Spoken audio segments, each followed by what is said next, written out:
I think there's a common theme in the questions that we've been sent, and it's around men wanting to lose weight and wanting to get a little bit fitter, but never achieving the results that they wanted. And there's this disconnect between their ambitions and their hopes and the reality of getting the results.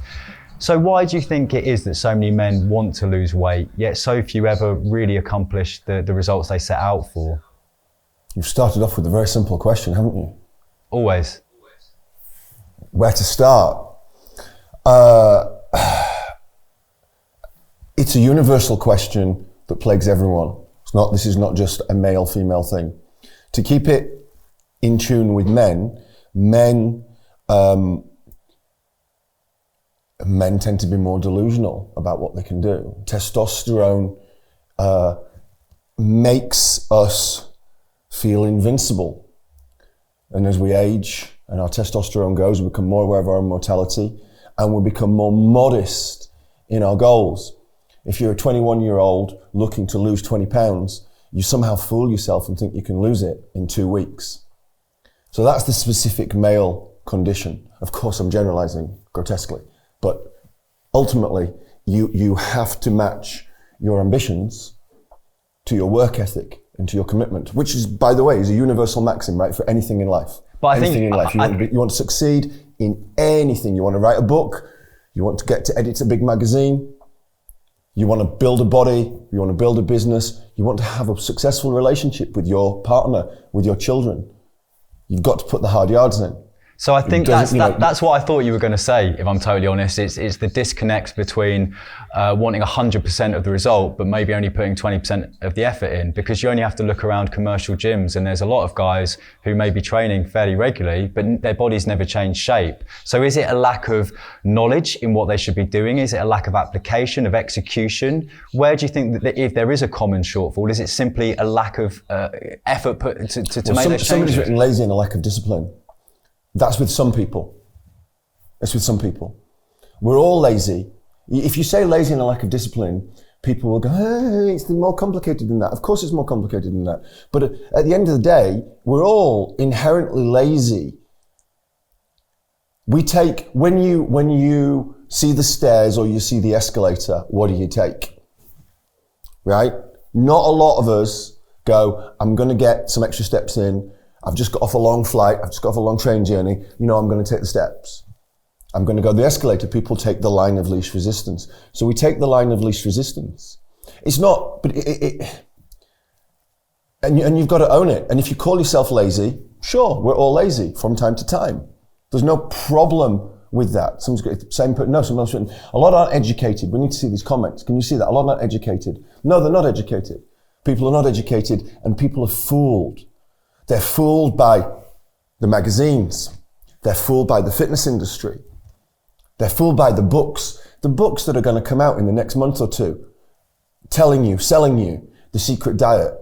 What's he called? Michael Mosley? Michael Mosley? Is it Mosley? The 5'2", yeah. The Daily Mail doctor? He's got a new book out every 6 months, selling you the dream diet. There's 1,001 different dream diets. There's 1,001 ways to exercise to get into shape. If someone is looking to get into shape within a given time frame, there are probably 3 things that you've got to factor into it. Educated effort. How hard can you work? How persistent can you be? How committed can you be? But you want educated effort. You just don't want indiscriminate effort. Okay. Time. Function of time.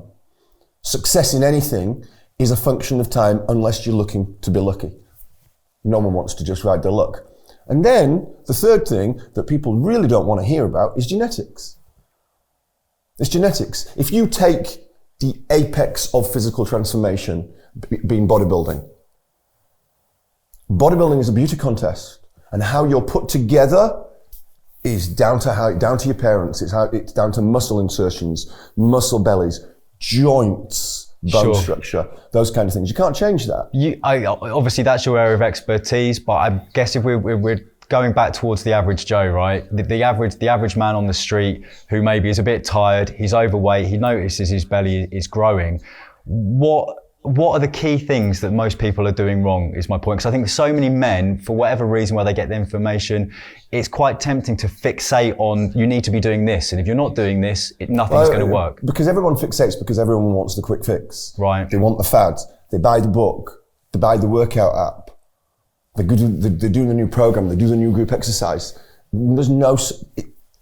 It's just consistency. Right. So it's consistency. Is that the key and thing? People overeat. I mean, the general population fail because the general population overeat. No one wants to be hungry. Every single person, okay, I'm generalizing. There'll be the odd person that shouldn't do this. But the vast majority of us need to remember what it feels like to go hungry. Nothing wrong with being hungry.